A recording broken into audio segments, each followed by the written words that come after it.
Hey guys, it's Barbs, and today, as you saw by the title of the video, I'm going to be reacting to Anthony Padilla's I Spent a Day with Asian Americans. If you don't know who Anthony Padilla is, he has this I Spent a Day with series on his channel where he picks groups of people that might not be super well known or people might not know a lot about. Interviews, it's usually 3 people. It's very interesting, and I think it's awesome that he's using his platform to show the world all these different groups of people. In light of the current pandemic, he did one of these videos with Asian Americans. If you didn't know, I was actually born in Wuhan, China, which is actually where the pandemic started, so I don't think most people had heard of that place until now. I was adopted when I was about 21 months old. My parents are white, and if you can't tell by the sound of my voice, I've always lived in Alabama. I actually did submit a video for this interview. Obviously I did not get picked. I don't even think that he watched my video because I know that they had like hundreds of submissions. I will answer the questions that he asked them, like if I were being interviewed. Let's just get started. So what do you consider yourself? Asian American? Something more specific? I guess I would just consider myself Asian American. Asian American, I am half Chinese and half Hungarian. Asian American, I mean, I was born and raised in San Francisco, so I think that I'm as American as anybody could be, and but obviously I'm Asian. Right. I consider myself to be Asian American. I agree with what the last guy said for sure. I was raised here and feel as American as anyone could be. I think that my friends and family would agree. You can go watch my 23andMe video. As a summary, I'm mostly Chinese. Do you find yourself discussing and talking about your race much, or is that something that kind of sits more in the background? Personally, for me, I definitely see myself talking about my race more than usual because of everything that's been going on with coronavirus and Asian Americans and Asian all over the world seeming like they've become the scapegoat for everything that's happening right now. I'm from a town that, if I had to guess, was 99% Caucasian people. I feel like I was literally the only Asian person living in that town. Definitely was something that didn't not come up, whether or not I was wanting to even bring it up. Were you raised to be considerably proud of your Asian roots, or do you feel like it just wasn't discussed enough to have a big impact on you in your life? I didn't think too much about like having that sort of Asian pride in general, maybe up until I would say end of middle school and all over high school. I feel like growing up, I was a little bit more insecure about being Asian, but later on, as I saw more Asians in the media and I started like encountering more Asians in my life, I grew like more secure about my identity and like more proud of who I am. I would have to definitely agree with the girl. My family has always treated me like I was just like everybody else. But you start going to school and interacting with your peers and stuff, kids are fucking assholes. And it was something that I got bullied a lot for and teased for. So I actually did spend a large majority of my childhood wishing that I was white. And it leaked out into me thinking that I needed to hate other Asians to be like cool, which is, being proud of being Asian for me was something that didn't come till basically adulthood, which is really sad to say. You should be proud to be Asian. It took me a really long time to get to that point, but I'm just glad that I'm there, and I hope that if you're not there, that you're on your journey to be there. What are some things you feel Asian Americans deal with that most Americans that are not Asian might not have to deal with? Like I tutor kids, and like there was like this really young kid, and she would constantly like do racist, like she would constantly do this towards me. Really? Yeah, which From little I think kids? Yeah, little kids, which I think is insane because she's so young. Yeah, she had to learn that from someone or something, right? It's crazy how that can be taught to our youth so quickly. I definitely have seen like my fair share of like racism and discrimination. I was a 7th grader, and one time I had just gone to the movies with some friends, and I was walking by what I thought was a really nice couple, and then all of a sudden, like as I'm walking by, I hear like the old man go, Chinaman. Like what? Yeah, right. And you're in 7th grade? I was in 7th grade, and I was like, and it was funny because like as I was walking by them, I could distinctly remember, wow, what a nice, like, that looks like a very nice old couple. A lot of Asian Americans have dealt with something on some level there, whether even if it's as low as like a microaggression to an experience that you saw that I've gone to. A lot of Asian Americans do remain silent. One of the main things that I've heard was like, hey, like don't cause trouble, like just don't cause too much trouble. If it's not that big of a deal, don't worry about it. And I would definitely agree with that. I've kind of always felt like when the topic of racism comes up, it almost feels like Asian people don't have a voice. Just to tell a little story, I was once in a bar older white gentleman came up to me and my friend, and for reference, my friend was white, and he started talking to her and wasn't really talking to me, which was fine. I don't want strangers to talk to me anyway. And then he turned to me, and with his finger, he pointed at me and he said, you. And I knew exactly where it was going. If you're a brown person, you can like spot someone trying to guess your nationality from a mile away. I don't even remember what he guessed. Irrelevant, because I was super annoyed and irritated.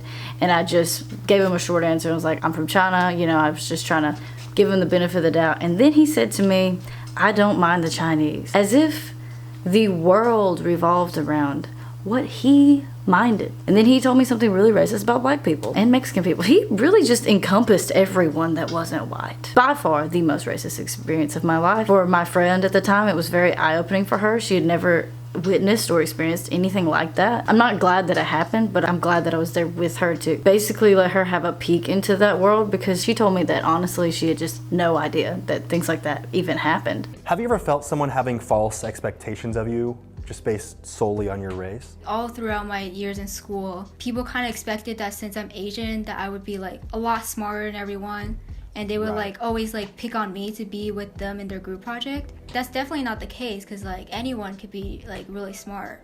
It's just like a stereotype. Right, yeah. And some people will say, oh, it's a positive stereotype. We're saying that you're smart, that's a good thing, but you're still being lumped in with an entire race. Yeah, and it puts a lot of pressure on me, because it's like, oh, we expect you to succeed. I would definitely agree with the girl. A lot of people will assume that I should be smart or good at math. That's honestly the furthest from the truth. I barely passed math my senior year, and I could have like not graduated. Another thing that no one in the video said that I actually said in my submission video is extreme fetishism, especially as an Asian woman. Men just seem to think that women's inboxes are just for you to just tell them literally whatever you're thinking, assuming that because I'm Asian I'll be very submissive, good in bed, or just weird stuff, which is obviously inappropriate to do to anybody at all. Have you noticed a change in people's behavior around you since the coronavirus outbreak? A lot of people make racist remarks towards me, and like over half of them are relating to coronavirus, which shows you how like the corona has like influence their thought towards like Asians. So I've been going on Omegle for like the past week or so. I've also found a lot of racist hoes on here. Are you the one who ate the bat? You made coronavirus. I hate you. You know, I can't wait till America sends mad nuke missiles to China, Japan, all of Asia pretty much.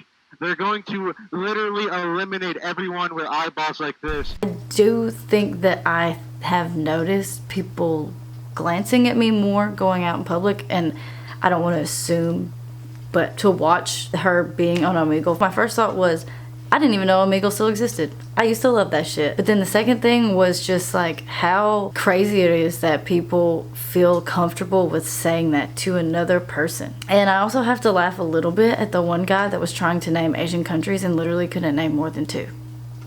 What were you hoping the takeaway would be from that video going online? People are being horrible to Asians now, and especially due to the coronavirus, it's gotten a lot worse now. What kind of reactions have you been getting around that? Mostly positive, honestly. Everyone's super supportive. I got a lot of people who told me that they didn't realize Asians were being treated this way. They didn't realize people were saying this kind of things to Asians. It's really awesome, because it's like we're like exposing how this is actually happening and how this is actually a thing. Definitely glad that she put that out in the world, because I thought that it was honestly just kids that did the eyes thing, because kids did that to me all of the time growing up.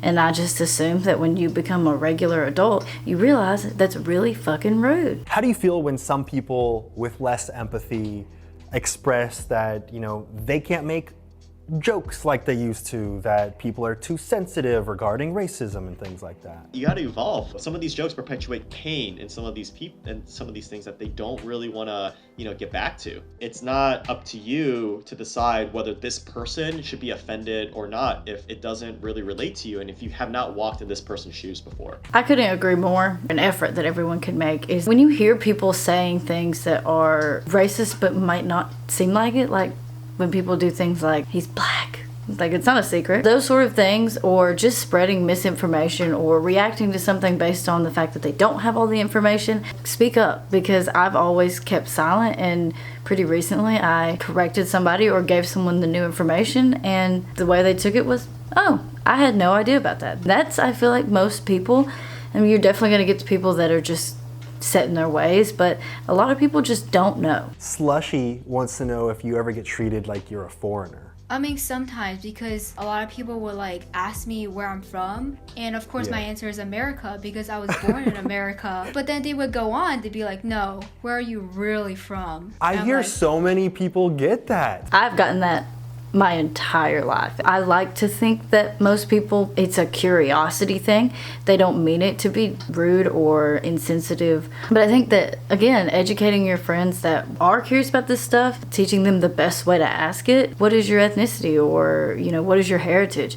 Those type of ways are much better than being like, where are you from? And then someone saying, I'm from Alabama, and then saying, no, but like, where are you really from? You know, your English is really good. That has been said to me.